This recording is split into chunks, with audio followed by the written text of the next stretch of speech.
Third part, এটা আছে indigenous medicinal knowledge, medicinal প্ল্যান্টের উপরে নলেজ আছে, যেটা আয়ুর্বেদা, সিদ্ধা, ইউনানি, পলিহার্বাল ফর্মুলেশন, এই চারটে আছে সিলেবাসে। তার এখানে হচ্ছে different types of alternative system of medicine in India. আমরা একটু দেখে নিই ঠিকঠাক চলছে কিনা। হ্যাঁ, চলছে। প্রথমে আছে আয়ুর্বেদা। এই রসায়ন, এই কথাটার মানেই কিন্তু অ্যাকচুয়ালি ছিল কেমিস্ট্রি না, অ্যাকচুয়ালি ছিল দীর্ঘ জীবন, দীর্ঘ জীবন লাভের উপায়, মানে রোগমুক্ত জীবন লাভের বিভিন্ন রকম উপায় খুঁজে বেড়ানো এই সাবজেক্টের আন্ডারে ছিল। অথর্ববেদের ম্যাক্সিমাম জিনিসটাই কিন্তু বিভিন্ন রকম মন্ত্র, বিভিন্ন রকম শারীরিক ক্রিয়া কৌশল, কিছু গাছগাছড়া সবকে নিয়ে তৈরি ছিল। যাই হোক, প্রথম হচ্ছে আয়ুর্বেদা। আয়ুর্বেদার মোটামুটি রিপোর্টিং যা আছে 5000 ইয়ার্স এগো, তার মানে 3000 বেশি, 3000 প্লাস 2000, 5000। এখানে বলছে সায়েন্স অফ লাইফ, এটার মানে দেখাচ্ছে যে সায়েন্স অফ লাইফ।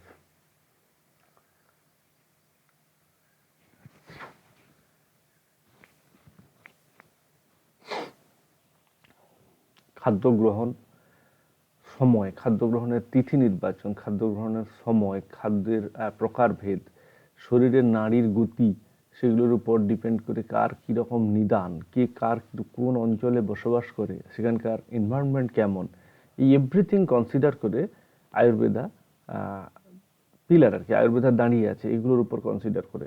এরকম ইন জেনারেল একটা জ্বর হলো, এক ধরনের ওষুধ সবাই খাচ্ছে, আয়ুর্বেদা ঠিক এই ফরম্যাট নয়। এটা অল্টারনেটিভ মেডিসিনের প্রায় সবকটারই একটা ব্যাপার, সেটা হচ্ছে যে রুগী স্পেসিফিক, একটা রুগীর জন্য একটা ওষুধ। বর্তমান দিনে যেরকম জিন থেরাপি বা জেনেরিক জিন থেরাপি নিয়ে এখন বক্তব্য হচ্ছে, বলছে যে সব ওষুধ সবার জন্য নয়, এটা ভাবা উচিত। বিভিন্ন লোকের জিন সিকোয়েন্স অনুযায়ী তার ওষুধের অ্যাক্টিভিটি খুঁজে বেড়ানোর জন্য চেষ্টা হচ্ছে, অনেক টাইম লাগবে এলোপ্যাথিতে ওই জায়গায় পৌঁছাতে। কিন্তু কথাটা হচ্ছে যে এটা একটা ফ্যাক্ট, যে একটা বেশি ওজনদার লোক, একটা কম ওজনদার লোক, একটা রোগা পাতলা লোক, একটা ক্ষীণ শ্বাসযুক্ত লোক, একটা অ্যাংজাইটিযুক্ত লোক, এই প্রত্যেকের ক্ষেত্রে ওষুধের কিন্তু এফিকেসি ডিফারেন্ট ডিফারেন্ট। এলোপ্যাথিতেই বলছি ডিফারেন্ট ডিফারেন্ট। তো আয়ুর্বেদের ক্ষেত্রে এগুলো ভীষণ রকম যাঞ্চ করা হতো, এবং সেই যাঞ্চগুলো কিভাবে করা হতো সেগুলো পরের দিকে বলছি। আচ্ছা, আয়ুর্বেদা ইউনানি প্র্যাকটিস। ইউনানি প্র্যাকটিসটা কী হচ্ছে না, এটা আরব ওয়ার্ল্ডের থ্রু, এখানে আরব ওয়ার্ল্ডের প্র্যাকটিস। অ্যাকচুয়ালি আলেকজান্ডারের আক্রমণ, আরব ওয়ার্ল্ডের ভিতর দিয়ে মিশরের উপর থেকে আক্রমণ, তারপরে ফিরে যাওয়া, আর এই ইন্ট্রোডিউস, এটা একটা কনফ্লিক্ট আছে। মানে ইউনানি মেডিসিনটাকে ইউনান প্রদেশে ডেভেলপ হয়েছে, সেখান থেকেই চারিদিকে ছড়িয়েছে বলেই আপাতত বলা হয়। কিন্তু এও পার্সিয়ালি অল্টারনেটিভ মেডিসিন যে সিস্টেম, আয়ুর্বেদার সিস্টেম, তারই একটা ডেরিভেটিভ হওয়া সম্ভব। হোমিওপ্যাথিক মেডিসিনটা সিলেবাসে নেই, তবু হোমিওপ্যাথিক মেডিসিনটা হচ্ছে সদৃশ্যপন্থী চিকিৎসা। মানে কোনো একটা ড্রাগ নিলে যে সিমটম অ্যাপেয়ার হয়, ধরো ধুতরা, আমি কথাটা বুঝছি, উদাহরণ হিসেবে একটা ইউজ করা যেতে পারে সহজে বোঝার জন্য। ধুতরা কাউকে খাইয়ে দেওয়া হলে, ধুতরার সংস্কৃতের নাম হচ্ছে উন্মাদকা, মানে উন্মাদ হয়ে যাবে লোকজন। তার মানে ধুতরা অনেক সময় ভাঙের সাথে অল্প একটু মিশিয়ে লোকজনকে খাইয়ে দেয়, অদ্ভুত রকম নেশা হয়, বেশি হয়ে গেলে মারাও পড়তে পারে, তো ব্রেনের ডিফেক্ট হয়ে যেতে পারে, কমপ্লিট পাগল হয়ে যেতে পারে। তো এই যে ব্যাপারটা, তাহলে একটা লোক ধুতরা না খেয়ে যদি তার ওই রকম সিমটমগুলো অ্যাপিয়ার হয়, আধ পাগলা মতো আসে, বেশি ঘুমায়, ভুল বকতে থাকে, রাত্রে যখন ঘুমাচ্ছে না তখন ঘুমাচ্ছে না, যখন ঘুমাচ্ছে তো টানা ঘুমাচ্ছে, পাগলামো করছে তো পাগলামো করছে, এই যে ব্যাপারগুলো যখন হচ্ছে, এর চিকিৎসার জন্য ধুতরাই, অ্যালকোহলে অ্যাবজর্ব করা ধুতরাই হোমিওপ্যাথি। তাহলে সদৃশ্যপন্থী চিকিৎসার জিনিসটা কি দাঁড়ালো, যে মেটেরিয়ালটা ইউজ করলে যে ধরনের এফেক্ট আসে, সেইটা না নেওয়ার পরে যদি, না নিয়ে যদি সেই লোকের সেই ধরনের কিছু সিমটম দেখা যায়, তখন যেটার জন্য ওই এফেক্টটা সবাই জানে যে এইটা খাওয়ালে এইটা ঘটে যায়, সেটা না খেয়ে যদি ওই ধরনের আচরণ করে, তাহলে ওইটাই তখন ওষুধ হয়ে যাবে। তাহলে এটা হচ্ছে সদৃশ্যপন্থী চিকিৎসা। ঠিক। আচ্ছা, সিদ্ধা সিস্টেমটা কি না, এটা একটা সাউথের একটা চিকিৎসা, একটা তামিলনাড়ু বেস্ট চিকিৎসা। এটা হচ্ছে mineral, metal, alloy, drug, inorganic compound, এগুলোকে কনসিডার করে চিকিৎসা করা। এরও একই ক্ষেত্রে কোন প্রজাতির অংশ, মানে কোন জনজাতির অংশ, তার খাদ্যাভ্যাস কী, তার বয়স কীরকম, তারপরে তারা ঠিক কর্মক্ষম কেমন, কী ধরনের কাজে অভ্যস্ত, এই সবকে কনসিডার করে ওষুধগুলো ইউজ করা হতো। আচ্ছা, তারপরে আর কি আছে আমাদের? সিদ্ধা আছে, ইউনানি আছে, পলিহার্বাল ফর্মুলেশন আছে, আর আয়ুর্বেদা আছে সিলেবাসে। বাদ বাকি এগুলো ছেড়ে দাও, যোগা থেরাপি, ন্যাচুরোপ্যাথি এগুলো থাকছে। পলিহার্বাল ফর্মুলেশন কিছু না, বিভিন্ন ধরনের ওই যেরকম গ্যালেনিক ফর্মুলেশন হচ্ছিল সেরকম ওর সাথে বেশ কিছু মিক্সচার তৈরি করে পলিহার্বাল ফর্মুলেশন হয়, সেটা সম্বন্ধে আমরা পরে যাচ্ছি। আয়ুর্বেদাতে ঢুকি। Ayurveda is a natural system of medicine originated in India more than 3000 years ago.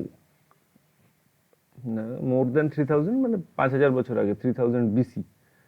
That derived from Sanskrit word ayur মানে লাইফ, ভেদা মানে সায়েন্স অফ নলেজ, জীবন সম্পর্কিত জ্ঞান থেকে যে সাবজেক্টটা ডেভেলপ করেছে সেটাই আয়ুর্বেদা। আচ্ছা, lifestyle intervention and natural therapies to reason balance between the body, mind, spirit and environment. এইখানে একটা কথা আছে, মাইন্ড, স্পিরিট, বডি, এনভায়রনমেন্ট। এলোপ্যাথির ক্ষেত্রে বর্তমান দিনে যেটা আমাদের লিডিং চিকিৎসা ব্যবস্থা, সেখানে কিন্তু তার মাইন্ড বা স্পিরিট বা এনভায়রনমেন্ট কোনোটাকেই তেমন গুরুত্ব দেওয়া হয় না। তবু এনভায়রনমেন্ট কিছুটা গুরুত্ব আসে, কিন্তু মাইন্ড স্পিরিটের ক্ষেত্রে তেমন গুরুত্ব দেওয়াই হয় না।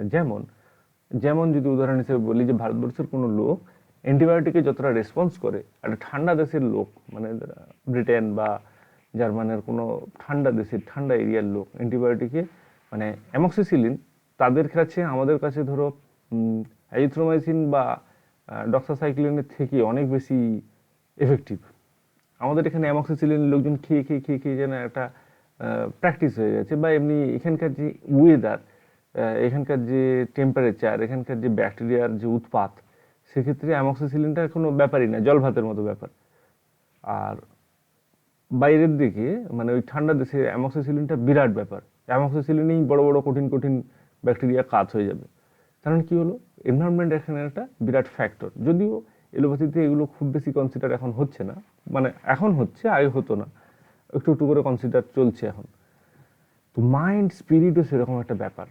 ডোজ ডিপেন্ড মানে একটা হু নির্দেশিত বা একটা কিছু প্যারালাল ফর্ম, একটা প্যারামিটার ধরে একটা ওষুধ নির্বাচন হয়ে আছে যে বডি ওয়েট এত, অ্যাডাল্টের এত ডোজ, আর বাচ্চাদের এত ডোজ। ঠিক এটাও প্রপার হওয়া উচিত নয়। জীবনী শক্তি বা চি, এটাও একটা বিরাট বড় ফ্যাক্টর, যেটা চাইনিজ মেডিসিনে প্রচুর পরিমাণে ভাবা হতো। চির উপর ডিপেন্ড করে তাদের ওষুধের তেজ দেখা হতো। ঠিক আছে, Ayurveda treatment starts with an internal purification process followed by special diet, herbal remedies, massage therapy, yoga and meditation. তাহলে এটা একটা ফ্যাক্ট। যত অসুখের জাড় মানে একদম গোড়া খুঁজতে যদি হয়, তাহলে ইন্টারনাল পিউরিফিকেশান, ইনার পিস খুব জরুরি।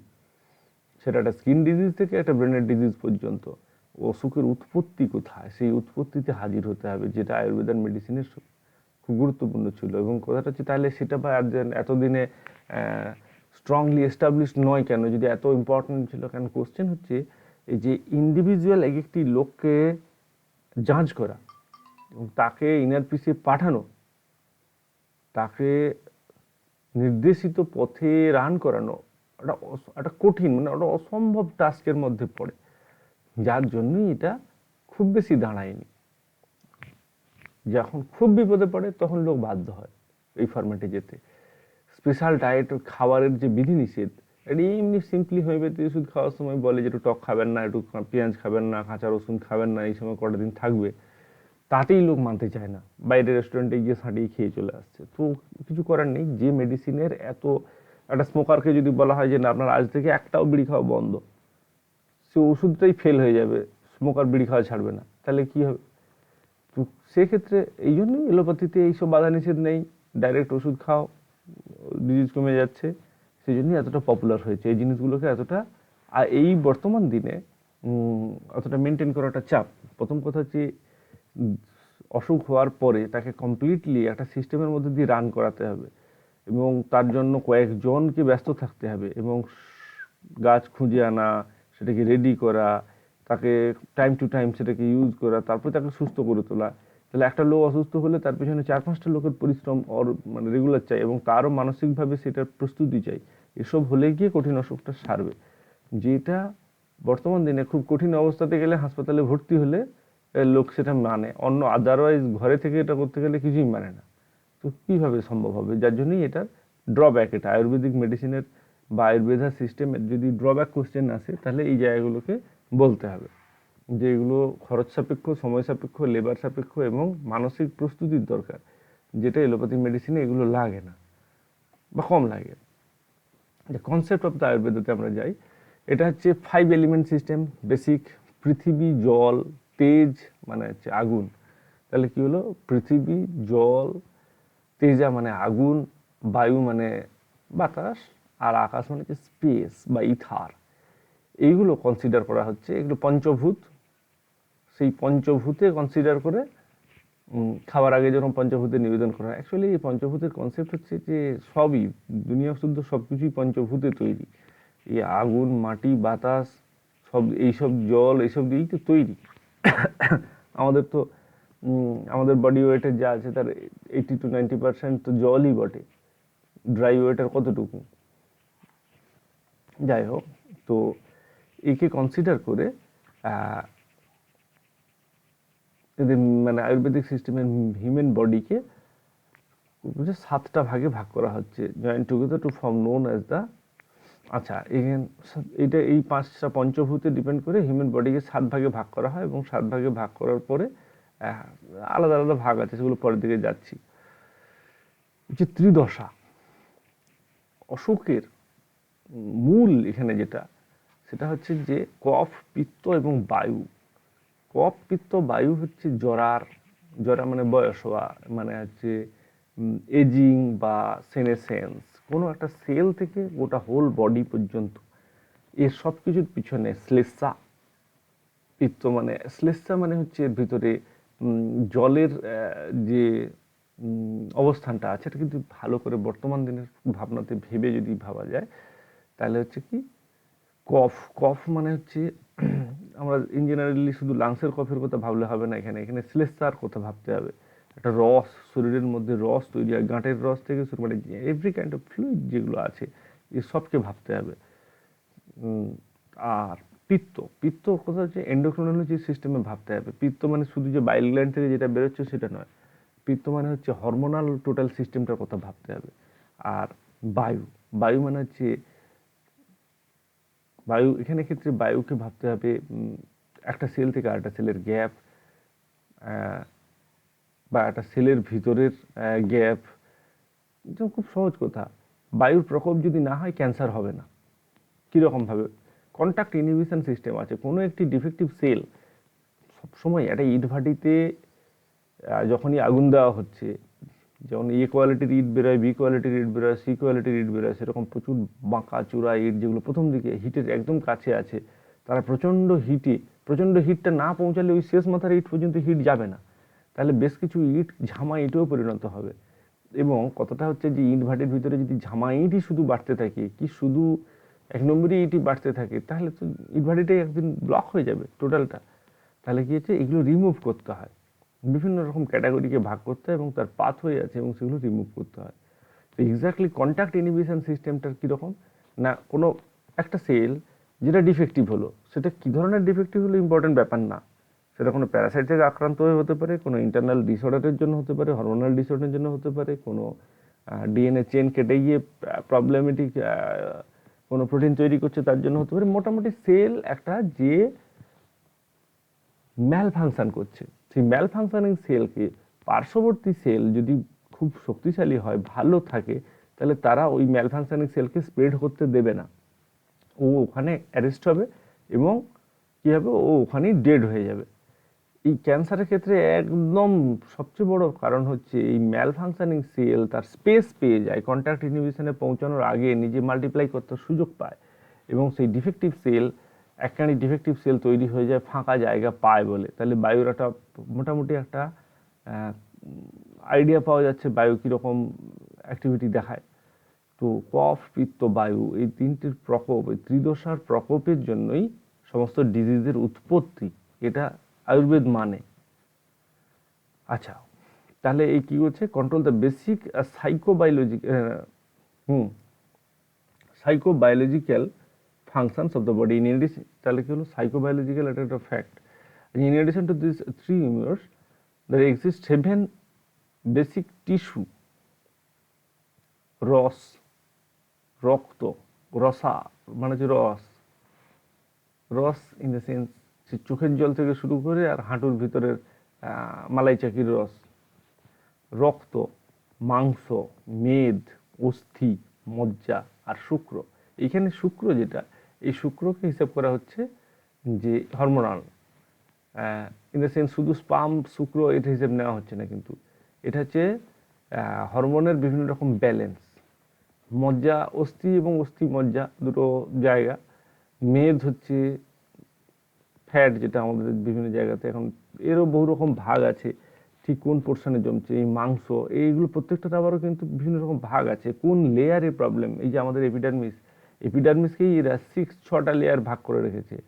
একদম এপিডার্মিসের ভিতরে 6 রকম লেয়ার ভাগ করা আছে, এবং কোন লেয়ারে প্রবলেম হচ্ছে সেটা হিসেব করা হয়। যাই হোক, আবার কি বলছে, আর 3টে জিনিস হচ্ছে মল, মূত্র আর ঘাম, এটাকে গুরুত্ব দেওয়া হয়।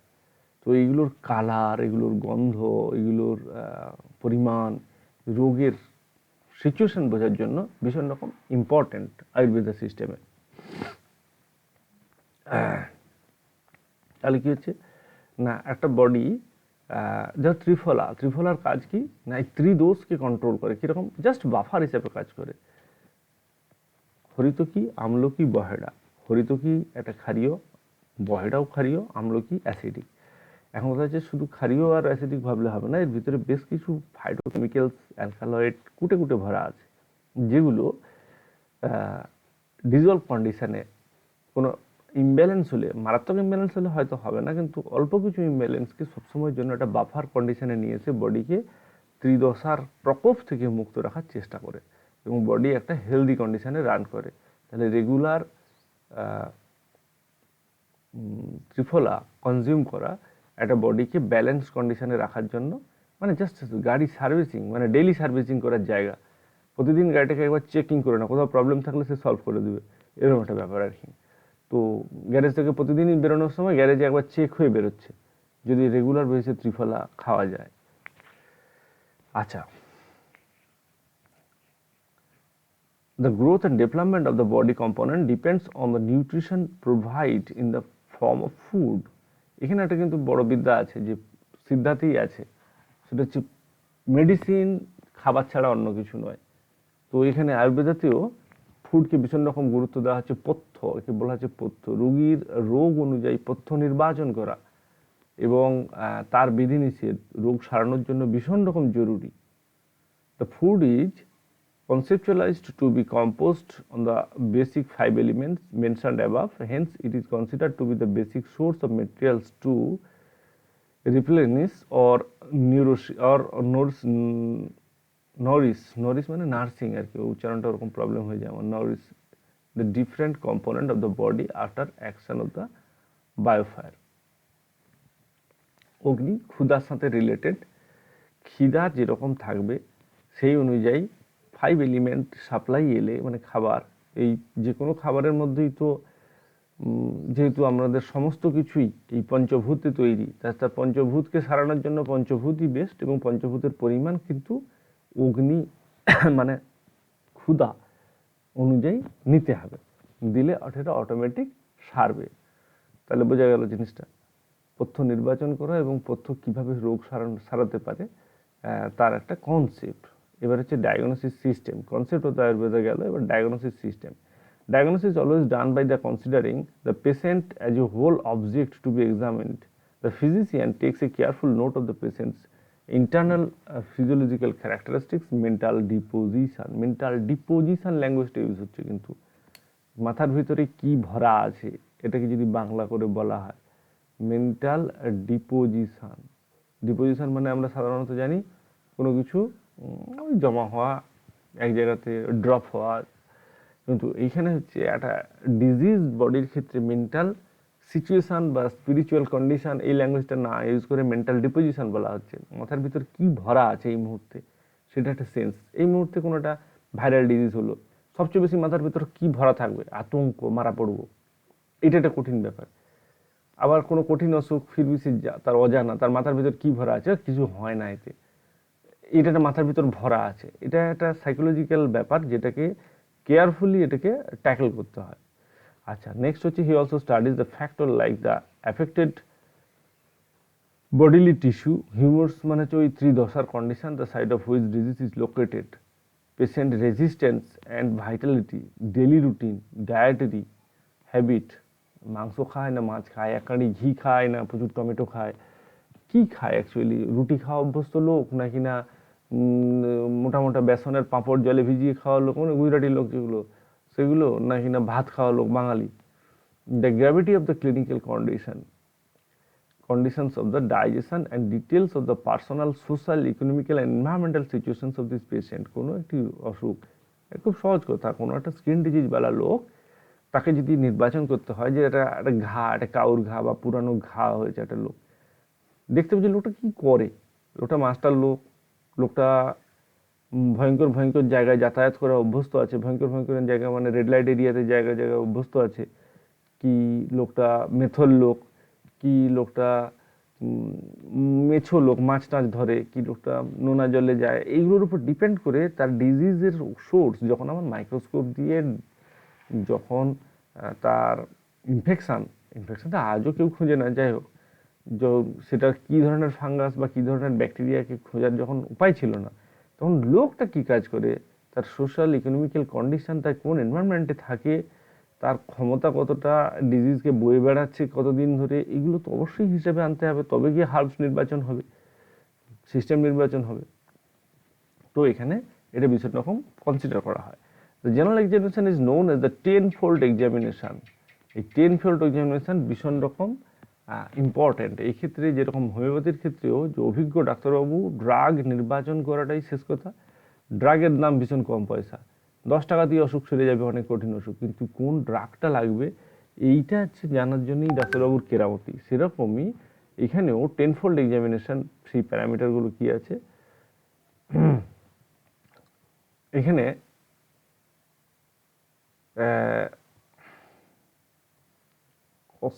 মানে কি পরিমাণ অ্যাবজর্ব করার ক্ষমতা কোনো একটা জিনিসকে, সেই অ্যাবজর্ব কোনো একটা জিনিস সহজে বুঝতে পারছে কি, বারবার বলেও মন্দবুদ্ধি টাইপের বলে যে বোঝা যায় না, বুঝতে পারছে কি পাচ্ছে না।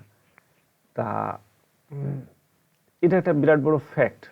কত সহজে কোনো জিনিসকে অ্যাকসেপ্ট করার ক্ষমতা, তাকে অ্যাবজর্ব করার ক্ষমতা, এটা একটা ইম্পর্টেন্ট ব্যাপার। অসুখের বারবার ঘন ঘন হওয়ার প্রবণতা আছে নাকি না, সে অসুখটা হওয়া উচিতই ছিল না ফিরবি একে ধরেছে, তো সেটা একটা ইম্পর্টেন্ট ব্যাপার। কারণ যেটা যে এনভায়রনমেন্টে থাকে বা যে এরকম সিস্টেমের লোক, তো এটা হওয়া উচিত। কিন্তু এরকম কেউ জীবনে বিড়ি টিড়ি খায় না, মদ খায় না, কিছু না, ফিরবি তার লিভারের প্রবলেম এসছে, এটা উচিত ছিল না। তো সেটা আছে ডিজিজ সাসেপ্টিবিলিটির উপর, সেটা একটা কোশ্চেন যে অ্যাকচুয়ালি এই ডিজিজটা এর হওয়া উচিত কি উচিত না। যদি উচিত হয় তাহলে তাদের এক ধরনের হঠাৎ করে এসছে, তাহলে স্যার দশার কীরকম পার্থক্য এসছে সেটা ভাবার কথা। কোয়ালিটি অফ টিস্যু, সারা জীবন তেল মাখেনি, কি রেগুলার তেল মাখে, দুটো টিস্যুতে নিশ্চয়ই কোয়ালিটিগত হয় পার্থক্য হবে। বারবার ঘিসে ঘিসে সাবান মাখে, বারবার আপনার ওই হ্যান্ড ওয়াশ দিয়ে হাত ধুয়ে চলেছে, তাহলে টিস্যুর এই কোয়ালিটি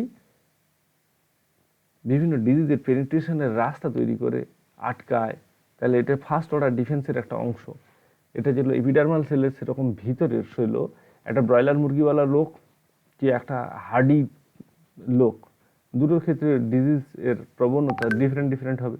তাহলে quality of tissue, body build, শরীরটার গঠন কেমন, এরকম পরপর আছে। Adaptability, mental health, digestive power, exercise, age, কম বয়সী একটা রোগ আর একটা বেশি বয়স্ক লোক, একটা অ্যালঝাইমার ডিজিজ হচ্ছে, একটা কম বয়সীর ক্ষেত্রে ভাবার ব্যাপার আছে, এটা হচ্ছে কেন, একটা বেশি বয়সের লোকের ক্ষেত্রে একটা অ্যালজাইমার জি আসছে, পার্কিনসনের কাছাকাছি আসছে, এটা ফার্স্টেশনে থাকা মধ্যবয়সী লোকের অ্যাংজাইটি আসছে, এগুলো স্বাভাবিক, আসা উচিত। তাহলে এগুলো উচিত নয়, মানে আই মিন এগুলো এলে সেগুলো অবাক হওয়ার কিছু নেই। চিকিৎসাটার এই যে 10-fold এক্সামিনেশনের ক্ষেত্রে এগুলো জরুরি। তারপরে বলছে যে কি কথা বলার ভয়েস কীরকম, ঘড়ঘড়ে ভয়েস, ক্ষীণ ভয়েস, পুরুষালী ভয়েস, এই ভয়েস ডিপেন্ড করে অনেক তার হরমোনাল হিসিব পাওয়া যায়। যারা অভিজ্ঞ চোখ তারা বুঝতে পারে যে ভয়েস দেখেই সে লোকের মনের অবস্থা, সে লোকের টেন্ডেন্সি, সৎ কি অসতের খানিকটা হিসাবও পাওয়া যায় ভয়েস থেকে। কথা বলার ধরন, চামড়ার গঠন, চোখের কালার, এই এখনও তো জন্ডিস ফন্ডিস হলে চোখটা টেনে তার নিচে দেখা হয় রক্তের পরিচ্ছন্ন কী আছে। তো এই যে জীবের উপরে সাদা সাদা, যদি টাইফয়েড হয় জীবের উপরে সাদা সাদা গুঁড়ো টাইপের জিনিস চলে আসবে, ইনফেকশন চলে আসবে, মানে ব্যাকটেরিয়াল ইনফেকশন। তার জীব এমনিতেই জীবের স্বাদকোরকের সিচুয়েশান, এগুলো মানে এগুলো অংশ, এগুলো হচ্ছে যাঞ্চ করার অংশ। এই টোটাল জিনিসপত্রগুলোকে নিয়ে ক্যারিড আউট করে একটা লোকের ডিজিজের প্রোফাইল তৈরি হবে।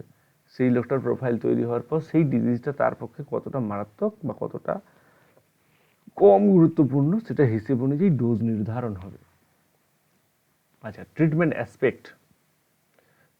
The treatment lies in restoring the balance of distributed dosa, humors, through regulating diet, correcting life routine and behavior, administrations of drug and resorting the preventive non-drug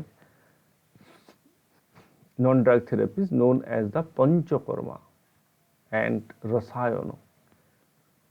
Panchakarma and Rasayana. Before the initiating treatment, many factors like the status of tissue, end products, environment, vitality, time, digestion, and metabolic power, body constitution, age, physique, body compatibility, type of food consumed are taken into consideration.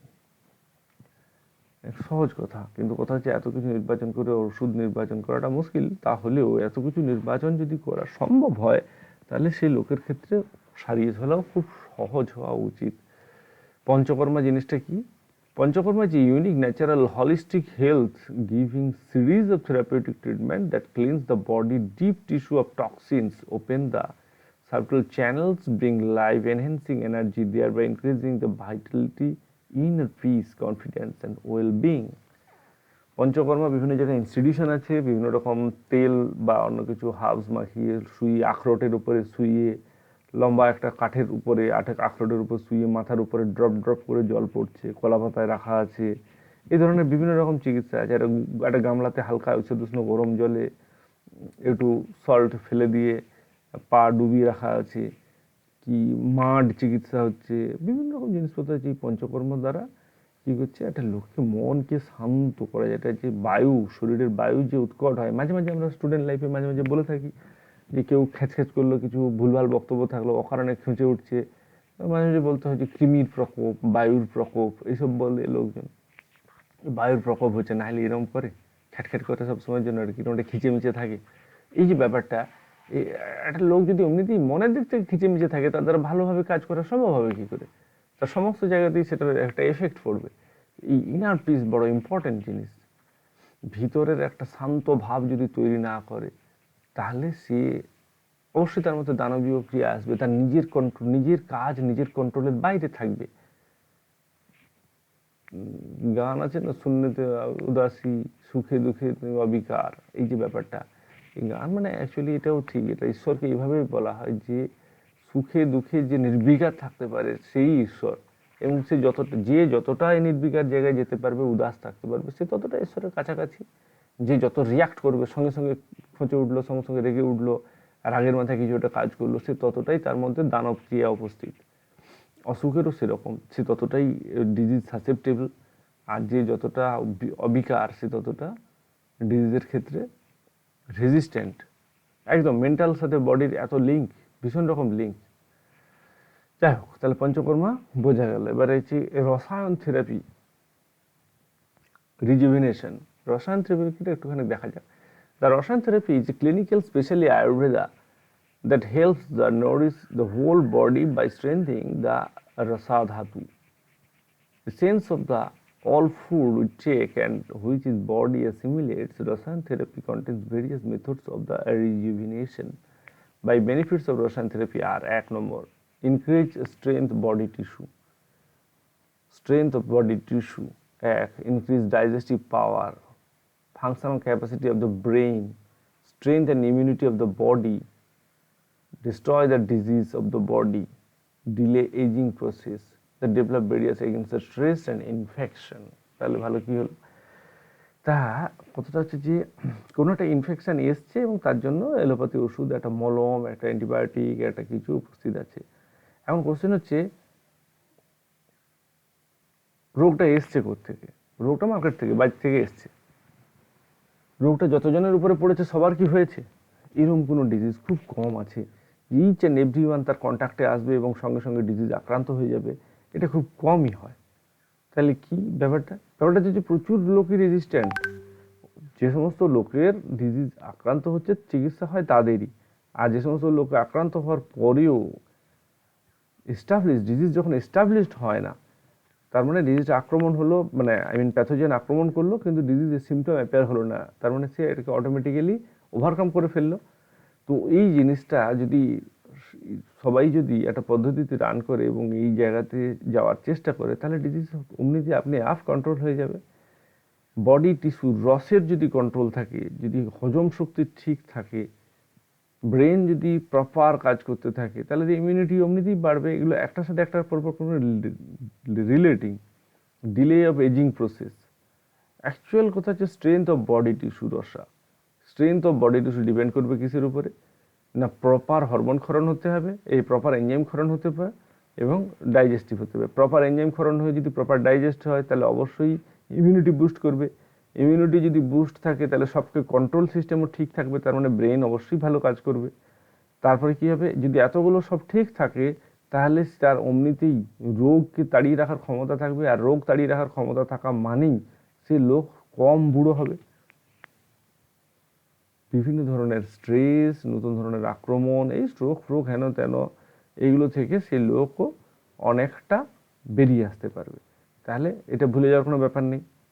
আচ্ছা, রসায়ন therapy includes the drug, dietary রেজিমস and codes of the conduct. The possible mechanism of the action of the Rosano, they are by an antioxidant, immunomodulatory, anti-aging, nutritive, anabolic and neuroprotective action. একই কথা। Classification of রসায়ন, দ্রব্য রসায়ন। This includes the Ayurvedic herbs, মানে দ্রব্য use করছে, তাহলে কি Ayurvedic herbs, foods which are useful the optimum functionings of the body and brain. They are the 4 types of the দ্রব্য। 4 রকমের দ্রব্যর কথা বলা হচ্ছে। এজ প্রমোটিং রসায়ন, this herbs and diets provide the age promoting, মানে ধরো নিম, ধরো ক্লিফটা, মানে ক্ষুরকেষ্ট, তারপর অ্যালোভেরা, হলুদ, এগুলো সবই এজ প্রমোটিং, মানে অ্যান্টিসেনেসেন্স। এটা কি হচ্ছে? This herbs diets provide the stability to life, Vitality, stamina, glow the skin, sweetness. হ্যাঁ, এটা একটা বড় ব্যাপার। কোনো একটা লোক কতটা সুস্থ আছে, যদি বিনা মেকআপে তার স্কিন চকচক করে এবং স্কিনের সেল যদি বেশ সুন্দর ভালো থাকে, তাহলে বুঝতে হবে পেরিফেরাল রিজিয়নে তার ব্লাড সার্কুলেশন যথেষ্ট ভালো। এবং তার পেরিফেরাল রিজিয়নে ব্লাড সার্কুলেশন যদি যথেষ্ট ভালো হয়, তার মানে তার ইন্টারনাল রিজিয়নে তো অবশ্যই ভালো থাকছে। তার মানে বুঝতে হবে, এবং তার ভয়েস যদি রুক্ষ সূক্ষ্ম খড়খড়ে ঘড়ঘড়ে না হয়, তাহলে বুঝতে হবে যে সেই লোকটি অনেকটা ভদ্রলোক, অনেকটা সুস্থ লোক, অনেকটা নিয়ম মেনটেন করে, নিয়ম মানে ইন দ্য সেন্স অনেকটা আধ্যাত্মিক লাইফ লিড করে, তার মধ্যে উগ্রতা অনেক কম আছে এবং সে ডিজিজ রেজিস্ট্যান্স ভ্যারাইটি খানিকটা। যাই হোক, এগুলো যাঞ্চ করার পদ্ধতি। তো এই জিনিসগুলোকে ডেভেলপ করার জন্য বয়স বা বাচ্চা এবং বুড়ো এদেরকে চ্যবনপ্রাশ খাওয়ানো হয়, চ্যবনপ্রাশ। তাহলে এই চ্যবনপ্রাশে বহু ধরনের জিনিসপত্র মেশানো আছে, অ্যান্টি এজিং জিনিসপত্র। এটাও দ্রব্য রসায়নের অংশ। সকালে বিকেলে দুধের সাথে খেতে পারে, এমনি খেতে পারে চ্যবনপ্রাশ। মেন্টাল অ্যাকুইটি এনহ্যান্সিং রসায়ন, ব্রাহ্মী। মাংসতে মাংস বাড়ে, দুধে বাড়ে বল, ঘৃতেতে বুদ্ধি বাড়ে, শাকে বাড়ে মল। তাহলে কাউ মিল্ক অ্যান্ড ঘি এটা কিসের সাথে রিলেটেড? বল এবং ঘি, যেরকম শারীরিক বল এবং মেন্টাল বল ঘি থেকে। তাহলে এটা হচ্ছে এই এটাও হচ্ছে দ্রব্য রসায়ন মেন্টাল অ্যাকুইটি বাড়ানোর জন্য। এছাড়া আছে আমাদের বচ, ব্রাহ্মী, এরা হচ্ছে বুদ্ধি কন্ট্রোল মানে ব্রেন ডেভেলপমেন্টের জন্য বিভিন্ন রকম জরুরি হার্বস। আইসাইট প্রমোটিং রসায়ন, আইসাইট প্রমোটিং রসায়ন ওই একইভাবে এরকম চোখের দৃষ্টি, ক্লিয়ার ভিশন। ডিজিজ কম্ব্যাটিং রসায়ন, ডিজিজ কম্ব্যাটিং মানে বিভিন্ন ধরনের অসুখ যারা বাইরে থেকে আসছে, স্পেশালি কপ্পিত বায়ুর সাথে রিলেটেড ব্যাকটেরিয়া, ফাঙ্গাস, বিভিন্ন রকম সিজনাল যে সমস্ত ইফেক্ট, ভাইরাল ইফেক্ট, এগুলোর এগেনস্টে যেগুলো ইউজ করা হয়, সেই সজনে ডাঁটা থেকে বট পাতা পর্যন্ত যা যা ইউজ করা হয় সেগুলো সবই ডিজিজ কম্ব্যাটিং রসায়নের মধ্যে আসছে।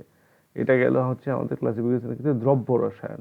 2 নম্বর হচ্ছে অদ্রব্য রসায়ন। অদ্রব্য রসায়নের ক্ষেত্রে কি হচ্ছে, যে কোনো কিছু বাইরে থেকে ওই বা হার্বস বা কিছু একটা খাওয়ার দরকার পড়লো না। Here's the general rules of the living and natural regiments of season are to be followed. All benefits of the Roshan therapy can only be achieved if these good conducts are practiced on regular basis. কি হচ্ছে, avoid anger, be truthful, free from ego. একটা জিনিস কেউ কিছু বলে দিল, মাথার ভিতর সারাটা দিন ঘটর ঘটর ঘটর ঘটর করতে থাকলো, তো তার দ্বারা ভালো কাজ কিছু করার সম্ভাবনা, ওই কিন্তু ডিজিজেও পড়বে। কিংবা একটা লোক মনের ভিতর সবসময় ধান্দা করে রাখছে একটা লোকে বাঁশ দেবে বলে, মানে ক্ষতি করবে বলে, তো অল টাইম তার মধ্যে একটা কুচিন্তা রান করে যাচ্ছে। তো এই জিনিসগুলো আপাত দৃষ্টিতে মনে হয় যে এতে আর অসুবিধা কি, কিন্তু এই লোকগুলো অসুখের প্রবণতা ভীষণ রকম। একটা কুচিন্তাকারী লোকের একটা ক্ষতি করার ধান্দায় থাকা লোকের লাস্টের দিকে অসুখের সীমা থাকে না, গাদা গাদা অসুখ থাকে, বিভিন্ন রকম অসুখে ভুগতে থাকে, কারণ তার ভালো চিন্তা ভাবনাটাই তো সে করে উঠতে পারে না, করে না। সবসময় ঘুটুর ঘুটুর করছে কিছু একটা বাজে চিন্তা ভাবনা, কিছু একটা লোকের ক্ষতি করবো, একটা ধান্দাবাজি, একটা অসভ্যতামি। তো এইগুলো অদ্রব্য রসায়নের ক্ষেত্রে এগুলো ভীষণ রকম কন্ট্রোল করা, এগুলো না হলে অসুখে সে পড়বেই, সে রাজা হোক আর যেই হোক। অ্যাঙ্গার, কাম, ক্রোধ, লোভ, মোহ, মদ, মাশ্চর্য, এই ষড় রিপু, এগুলোই মানুষের পতনের কারণ, ধ্বংসের কারণ। অ্যাঙ্গার অটোমেটিক্যালি তৈরি হয় না, অ্যাঙ্গার বিভিন্ন রকম চাহিদা থেকে তৈরি হয়, বিভিন্ন রকম সেই চাহিদা না পাওয়া থেকে তৈরি হয়। অ্যাঙ্গার জিনিসটা হুট করে একটা কিছু হঠাৎ করে, হয়তো একটা জায়গার অ্যাঙ্গার অন্য জায়গায় হাজির হয়, কিন্তু অ্যাঙ্গারের উৎপত্তি কিন্তু ওই না পাওয়া সেখান থেকে তৈরি হয়। তো এই না পাওয়া ফরম্যাটটাই সবসময় যদি একটা অপার অসীম চাহিদা থাকে, তো তার তো না পাওয়াই থাকবে। সুতরাং যদি নিজেকে কন্ট্রোল না করতে পারে তার তো ডিজিজ হবেই।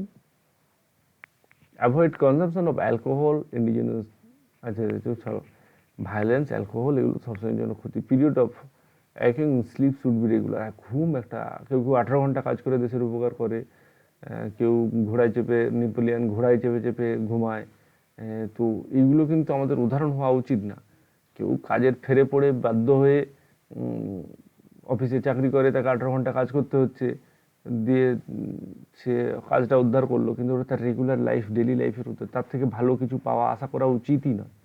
যে শরীরকে নিয়ম মতো রেস্ট দিতে পারবে না, সে একটা সার্টেন টাইম তার অন্যান্য শক্তি দ্বারা নিয়ন্ত্রিত হয়ে যতটা সম্ভব ভালো চালিয়ে যাবে, কিন্তু তার পক্ষে আস্তে আস্তে ইমব্যালেন্স তৈরি হবে, এবং সেই ইমব্যালেন্স যদি সে রিকভারি না নেয়, বিভিন্ন রকম হার্বস মানে দ্রব্য রসায়ন বা অন্য কোনোভাবে যদি রিকভারি না নেয়, তো তার মধ্যে থেকে কিছু খারাপ জিনিস রিফ্লেক্ট করবে, সেগুলো প্রভাব অবশ্যই থাকবে, এবং সেগুলো ডিজিজ সাসেপ্টেবল বটে। ক্যান্সারের ক্ষেত্রে পরিষ্কারভাবে বলা হয় যে রাত্রি জাগরণ, অদ্ভুতভাবে দিনের পর দিন রাত জাগা, না ঘুমানো, রেস্ট না পাওয়া, এইগুলো একটা হ্যাজার্ড তৈরির পিছনে কারণ। এ খুব সহজ কথা, তো একটা লোক যখন ঘুমায় তখন ব্রেনের দুটো লোবের মাঝখান দিয়ে যখন গভীর ঘুম দেয়, তখন সারাদিন যত চিন্তা ভাবনা যা কিছু করেছে সবই তো এনার্জি পুড়েছে, সেগুলো তো বাই প্রোডাক্ট হয়। সেই বাই প্রোডাক্ট সিএসএফ মারফত, সেরিব্রোস্পাইনাল ফ্লুইড মারফত গিয়ে কিডনি হয়ে বাইরে বেরিয়ে যায়। সে যদি লোকটা যদি জেগে থাকে, তাহলে ওই লোবটা বন্ধ থাকে, তাহলে মাথার ভিতরে ফ্লুইডটা জমা হতে থাকে বেশি পরিমাণে। তাহলে ওই ফ্লুইডটা যদি একটা ক্লিয়ার করার জায়গা না দেওয়া হয়, তাহলে সে মাথা আর অ্যাক্টিভ মাথা থাকবে না, সে মাথা তার বুদ্ধি শুদ্ধি লোপ পেতে থাকবে দিনের পর দিন, এবং সে মানে তার ব্রেন সেল ঠিকমতো কাজ করবে না, অভাব মানে কাজের অভাব বোধ হবে। সেই জন্য কাজের অংশ যেরকম মাসেলকে বিরাম দেওয়া, সেরকম ব্রেনকে অবশ্যই একটা নির্দিষ্ট টাইম ধরে অনেকটা টাইমকে বিরাম দেওয়া, তবে তার বাই প্রোডাক্ট সে বাইরে বের করতে পারবে। এটা খুব ইম্পর্ট্যান্ট। তারপর হচ্ছে কি প্র্যাকটিস সেলফ কন্ট্রোল। হ্যাঁ, লোক যতক্ষণ না যে কে কি করবে দেখে নেবো প্রতি কথায়, আরে এটা কর না, কোনো অসুবিধা নেই, আরে কে কি বলবে, তার মানে হচ্ছে পেটন না খাওয়ার ভয় থাকলে আমি অন্যায়কারী। এই ভাবনা ভীষণ রকম বাজে জিনিস। এটা সাইকোলজিক্যালি একটা ভাবতে হবে যে কোনো একটা জায়গাতে আমি একটা কিছু অন্যায় করছি, লোকে আমাকে বলার সাহস নেই বলে আমি অন্যায়টা করে যেতে পারি। আর যদি লোক আমাকে পিটতে পারে এটা যদি হয়, তাহলে আমি অক্ষরে অক্ষরে নিয়মটা মানার চেষ্টা করব। This is the problem. এটাকে সেলফ কন্ট্রোল করতে হবে সবসময়ের জন্য, যে একটা সঠিক কাজ করার টেন্ডেন্সি রাখতে হবে। তারপর বলছে যে কনজিউম মিল্ক অ্যান্ড ঘি রেগুলারলি, মানে ব্রেন ডেভেলপের জন্য বা হরমোন, যেটা আমাদের সব হরমোনের নেচারই তো ঘি নেচার, মানে ফ্যাট নেচার। এখন কথা হচ্ছে যে ডাক্তার বলে দিল যে কোলেস্টেরল বেড়েছে, আপনার ঘি খাওয়াতে হবে না, বা সে মানে বিন্দুমাত্র ঘি খায় না, তাতে কি তার ওষুধ খেয়ে কোলেস্টেরলটা কমবে, কিন্তু তার 1000-100টা অন্য অসুখও হাজির হবে। তাহলে কি হলো, এক গাদা বেশি খেয়ে প্রবলেম। ঘি আর দুধ এই দুটো অদ্ভুতভাবে যদি প্রাণীজ কিছু নেওয়ার না নেয় লোকে আলাদা কথা, যদি প্রাণীজ কিছু নেয় তাহলে ঘি এবং দুধের উপকারিতা অনেক বেশি, যে সরাসরি বুদ্ধি বা ব্রেনের একটা খাবার পাঠায়, আর একটা হচ্ছে মাসেলের খাবার পাঠায়। এছাড়াও অন্য ধরনের জিনিসপত্র যেগুলো যার নিউট্রিয়েন্ট ভিটামিন দরকার থাকে সেগুলো supply. Respect elders and teachers, practice spirituality. এখানে হচ্ছে মানুষকে সম্মান দেওয়া এবং নিজে নত হওয়া, বিদ্যা বিনয় দেয়। যে স্টুডেন্ট বা যে শিক্ষক বা যে শিক্ষিত মানুষের মধ্যে বিনয় নেই, অ্যাগ্রেসিভনেস আছে, বুঝতে হবে তার শিক্ষাই নেই। তার শিক্ষা আছে পরীক্ষায় পাস করার শিক্ষা আছে, যেটা তার কোনো কাজে লাগা উচিত নয়। মানে তার রিফ্লেকশনে সে যদি তার অ্যাকচুয়ালি তার কোনো দামই নেই মার্কেটে, পয়সা থাকতে পারে।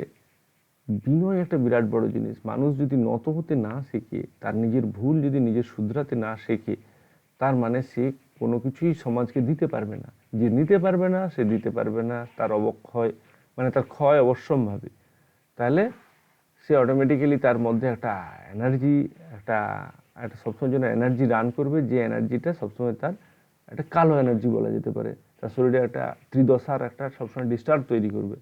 কফ, পিত্ত, বায়ু, এক্ষেত্রে প্রবাবলি এক্ষেত্রে এই ধরনের লোকের ক্ষেত্রে পিত্তর একটা উগ্রতা থাকে, পিত্র সঙ্গে শুক্র এই দুটোর উগ্রতা থাকে, মানে এন্ডোক্রাইন এনার্জি ডিস্টার্ব হয়ে থাকে, যেটার জন্য তার অনেক ডিজিজের জন্ম আসে, যেমন হাইপারটেনশান, যেমন ডায়াবেটিস, যেমন ক্যান্সার তো অনেক লাস্টের দিকে, তো এই জায়গাগুলো তৈরি হয়।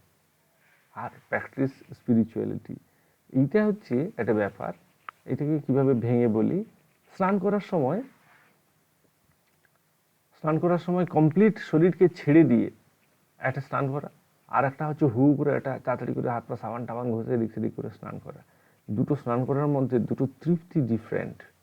শরীর কমপ্লিট জুড়িয়ে যাওয়া, মাথার উপরে জলটা পড়ছে, যখন পা দিয়ে নামছে বা হাত দিয়ে নামছে, সেই জলটা গরম অনুভূত হওয়া, মানে শরীর ঠান্ডা হওয়ার পরে মাথা তখনও ঠান্ডা হয়নি। ইন জেনারেলি মাথা অনেকটা আমাদের শরীরের থেকে গরম থাকে বেশি। যখন শরীর ঠান্ডা হয়ে গেছে, মাথা থেকে জল আস্তে আস্তে গড়িয়ে নামছে, হাতের উপর দিয়ে যখন নামছে, হাতে একটা গরম অনুভব করছি, তখন এই স্নানটা হচ্ছে এক ধরনের শান্তি উপভোগকারী, শরীরকে অ্যাকচুয়ালি তার ঠিকঠাক কাজ। আর একটা সাবান ঘটর ঘটর করে ঘুষে টুসে এনার্জি আরও তৈরি করে, স্নানের সময় আরও এনার্জি তৈরি করে খরচা করা হচ্ছে, দিয়ে স্নান একটা হয়ে গেলো। ওই স্নানটা আরে জাস্ট গা পরিষ্কার হয়েছে, ওই স্নানটা শান্তিদায়ক স্নানই নয়। তো এই যে ব্যাপারগুলো, প্র্যাকটিস স্পিরিচুয়ালিটি মানে শুধু বসে ঠাকুরের সামনে বসে ভাবনা করার কথা নয়। প্রতিটি পথে, প্রতিটি টাইমে, খাওয়ার সময় আস্তে আস্তে কথা বকর বকর না করে, বিভিন্ন রকম হাসি ঠাট্টা না করে চুপচাপ খাওয়া, সোয়ালিং ঠিক মতো চিবিয়ে আস্তে আস্তে আস্তে আস্তে খাওয়া, এগুলো সবই স্পিরিচুয়ালিটির অংশ। এবং এগুলো হচ্ছে প্রপার শরীরকে ভালো রাখার একটা অংশ, অদ্রব্য রসায়নের অংশ। বোঝা গেল? এবারে কিছু হার্বসের উদাহরণ দেওয়া আছে, মেডিসিনাল প্ল্যান্ট তার কিছু দেওয়া আছে। Herbs and medicinal plant, natural source, food ingredient, Ayurvedic medicinal formulation, ঠিক আছে, এগুলো সব কিনতেও পাওয়া যায়।